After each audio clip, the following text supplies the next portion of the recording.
Zee 24 तास एक पाऊल पुढे। शहरांची लोकसंख्या दिवसेंदिवस वाढते आणि अशातच घरांची मागणीही वाढते।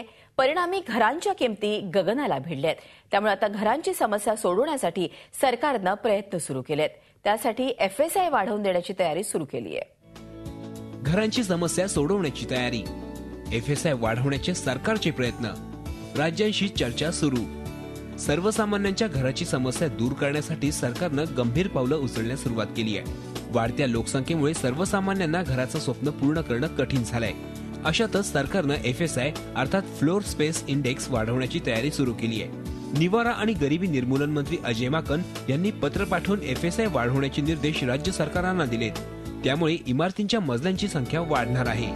चाहे मुंबई शहर हो या कोई भी बड़ा शहर हो देश का, जहां पर जमीन की उपलब्धता नहीं है, तो उन शहरों में जहां जमीन की उपलब्धता नहीं है वहां पर हमारे को FSI को और बढ़ा करके पॉपुलेशन डेंसिटी नॉर्म्स को और रिलैक्स करके ही हम उनको वहां पर हम उसी जगह पे बसा सकते हैं। FSI वाढवल्यास जादा घरं बनवणं शक्य आहे। तसं पाहिलं तर FSIच्या आधारे प्लॉटवरील मजल्यांची संख्या ठरवली जाते। प्लॉटच्या जागेनुसारच सर्व मजल्यांसाठी क्षेत्रफळानुसार FSI ठरवला जातो। FSI 2.0 याचा अर्थ इमारतीच्या सगळ्या मजल्यांचं एकूण क्षेत्रफळ त्या इमारत उभारण्यात येणाऱ्या प्लॉटच्या तुलनेत दुप्पट आहे।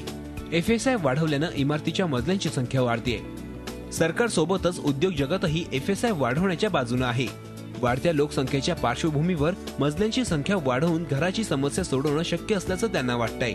We must use our land very efficiently, and I was very pleased to see the minister's proposition that FSI should be increased in the urban areas in India.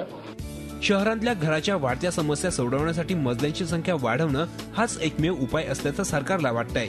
अशा प्रकारे उपलब्ध जमिनीचा योग्य वापर शक्य असल्याचंही सरकारला वाटतंय। झी 24 साठी ब्युरो रिपोर्ट।